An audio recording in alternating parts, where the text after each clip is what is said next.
Good afternoon, it's Jim from the Bergerac again. We're back for video number 2 on installing SOSS hinges. You saw in the last video I was making the jigs for the routing out. Do you remember this one? So this was the puttied in one. It actually came out pretty clean. Like I said, I was going to use it. So I'll go over this in a second. But these are a much different hinge than what was in the panels before. So we made up a jig so we could get the maximum amount of gap between, in order to keep the distance of between the wood and the hinge separate. So you can see the way this works. It's just a simple little deal to try it. And this is with the brass ones, the brass hinges. Now my vendor, actually, since we did the last video, turn the light back on. Forgot to pay the power bill, so the lights go out. Actually, I have them all on timers, and we just forgot to move the timers up. My vendor came through with the stainless version, which we were all intending to put this in, and we just had to wait for them. So these are the stainless ones. They're full-bodied stainless, and this is what is actually going to go in to these panels.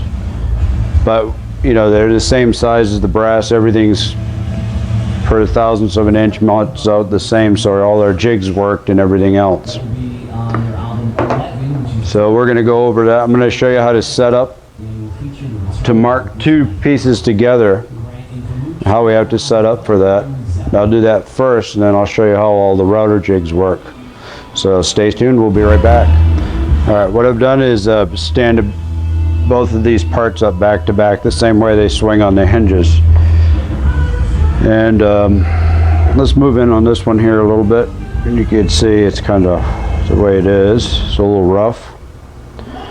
So I've had some indexing lines. I've squared up everything side to side, made sure everything is as close to where we want it as possible. And what I'm going to do is I'm going to connect the 2 with one line on this tape. You only want one line for each one. You don't need to get confused when you start doing your jigs and doing your route work. You need one line for everything, and then your jig will start from that line.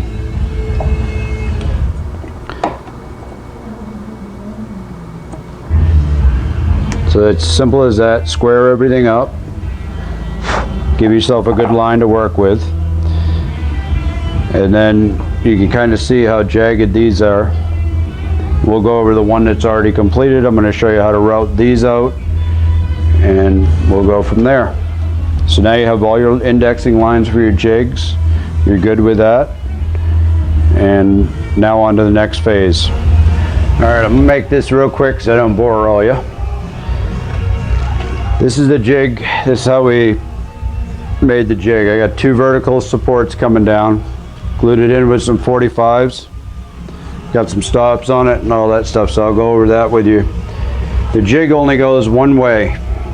You set it on like this. You see it fits that panel really tight. Made everything so it worked out really well as far as thickness. Fits tight enough that you got to tap it in with a snap-on hammer.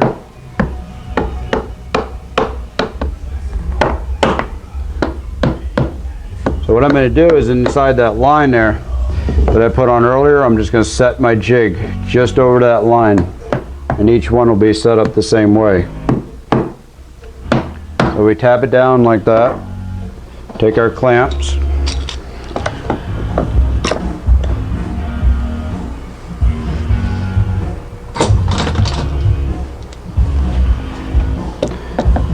put them on to hold it in place. Now what I want to do is I'm going to give it another little tap, make sure it's down. Tighten the clamps up a little bit. We don't want to damage the finish on the face, but we want to be there with it. Now that's the router jig. We're using a FESTOOL Router. It's got a bearing in it that runs on that jig.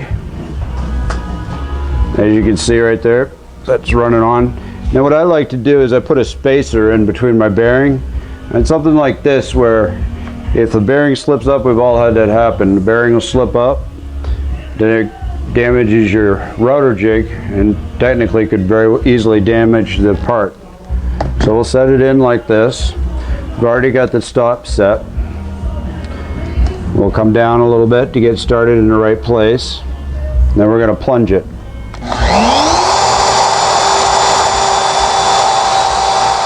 I'm going to plunge in about halfway. Want to make sure my bearing's hitting. I'm just going to go ahead and tighten that up. Run it all the way around one time. Drop it down a little bit more.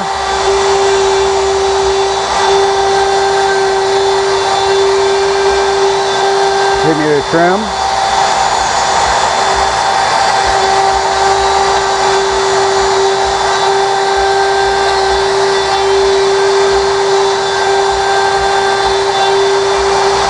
I'm going to make sure that my stopper is hitting. I can see the stopper is hitting all the way around. Go ahead and clean it out now.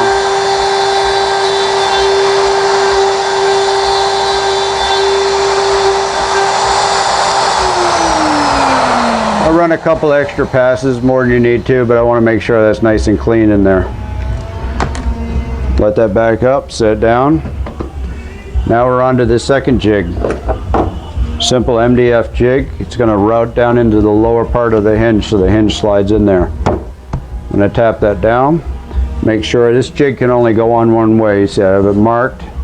If I flip the jig around, it doesn't even line up with the hole. So I know I'm in the right place when I have it going this way. So that locks in. What that's going to do is it's going to make our deeper section now. We've already made the first recess for the upper flange. Now we're going to make a recess for the lower part of the body. And you see that kind of fits in there nice. So when I route it out, now this is where it gets tricky. You see how deep that bit is? Has to go down in. There's no bearings to stop it from going in. A lot of times you'd use a collar or something different, but what I've done is I've gone ahead and marked my jig so I know where to plunge at. You can see the mark fits the body of the router. And I'm just going to set up here, make sure everything's okay.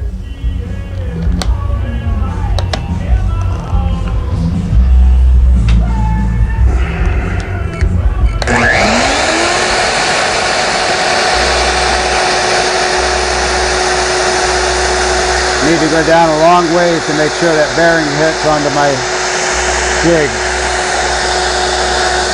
I'm in deep enough now.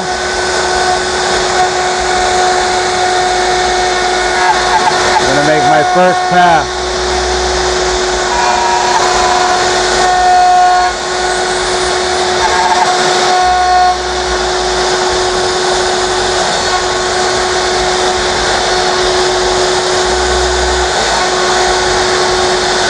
Go ahead and plunge a little further.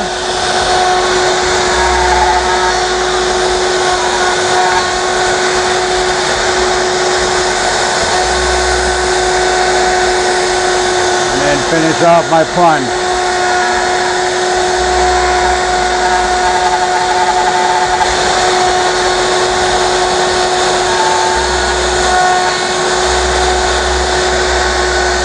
Make sure and look at it.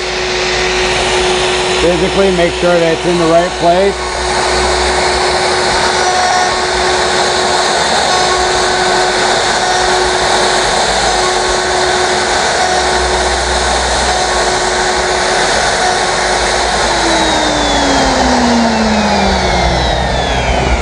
Wait for the router to stop.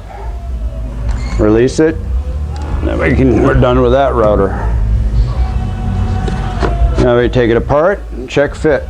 So the top one comes off first.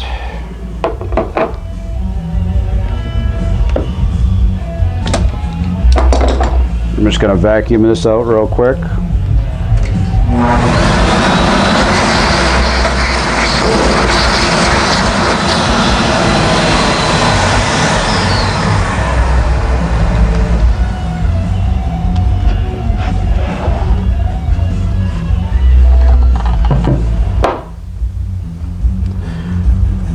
I see both stages were done without moving anything. It was real simple.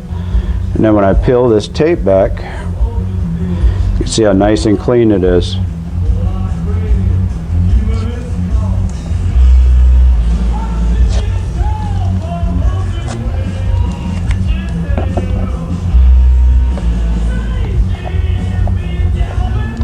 Now it's much better if you put the hinge in going in the correct direction, but we'll do that.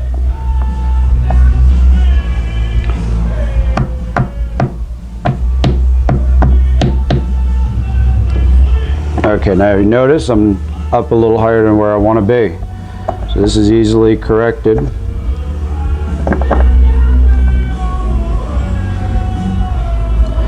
Now we're not working on straight parts or the perfect. They've been sanded, varnished, and the shapes changed on them a little bit.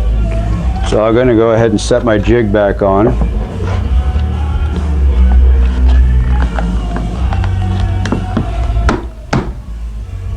The first one that I did, I had to do this a couple of times to get everything squared away. Even though everything is already set.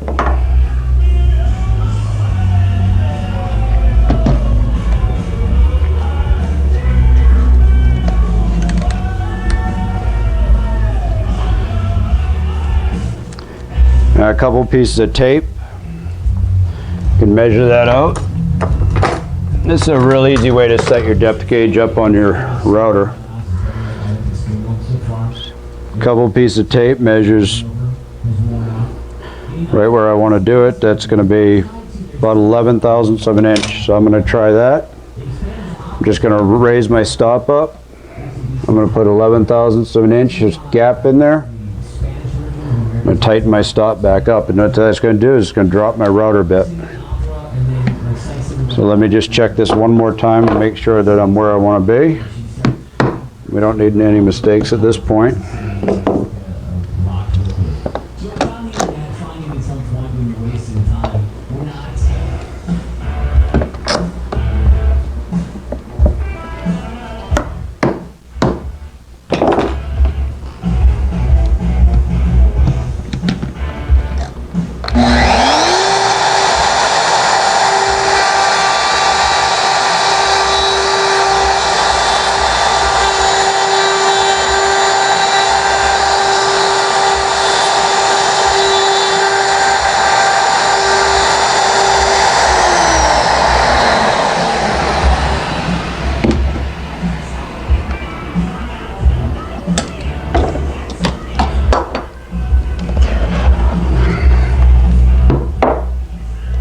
Find it very appropriate that we get this one to fit perfect. See, it's that simple. And it's back in there, it's flush. So now perhaps on the next one I'll change it. Gives me just enough room to put some varnish in there and make it smooth. You see how well that works? Very little damage to the varnish. Now, these are the spots that I'm going to have to repair because that's where the old hinges were. But it's that simple to put Scottish hinges in. And I think it's very appropriate that AC/DC would come back on the radio when we get that finished. Back in black, baby. All right, we'll show you in a second what they look like when they're all finished. And we'll show you without the screws in them so you can see how well the fit is. All right, we're trying to fit this in before AC/DC starts playing their song. So here's one finished. Now you see that's holding in just fine. The screws aren't even in the hinges. But that's what it looks like when it's done. Those are proper hinges for this. And of course I would say that and they would pop out. But that's okay, we can put it right back in. I'll show you how it folds over. They do actually fit pretty tight in there. So now we'll lay it out.